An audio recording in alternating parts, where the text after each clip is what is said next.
Il peut être présenté comme le Picasso sénégalais. Marcel Gomis s'inspire du célèbre artiste espagnol pour exprimer son talent. Cette belle œuvre d'art en est une parfaite illustration. Ce tableau, c'est la suite d'une série de cette technique qu'on appelle notamment le cubisme.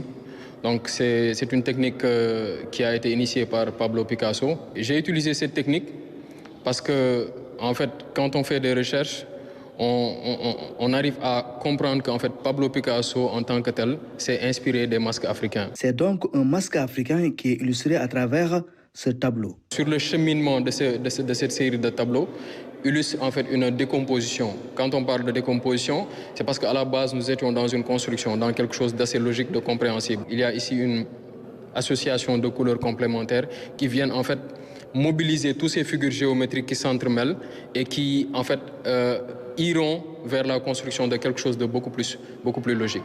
Au Centre culturel régional de Kaffrine, l'excellence est magnifiée. À travers cette exposition, des talents cachés sont identifiés. Elias en fait partie. Ce jeune qui vit à Birkelane a présenté 4 belles œuvres. Donc cette œuvre-là, on voit le noir partout parce que j'ai mélangé une couleur primaire, le rouge qui est le symbole de la vie, est une couleur énergétique. Avec le jaune, on parle, c'est une couleur dynamisme, ça parle de lumière. En mélangeant ces deux couleurs-là, il y a le feu. Donc parfois on voit l'être humain, il est un peu heureux, mais il est en face cachée parce qu'il a ses souffrances. Il ne peut pas parler librement parce qu'il y a ces problèmes qu'il ne peut pas partager avec tout le monde, mais il préfère garder son calme. Des tableaux instructifs qui attirent l'attention des visiteurs. Ce vernissage de l'exposition du Salon régional, organisé dans le cadre de la Biennale de l'art africain contemporain, est donc une aubaine pour les Kaffrinois. Ces œuvres sont variées tant par les techniques utilisées que par les thèmes abordés. Elles témoignent de la richesse de la création plastique en fédérant ces peintures et installations.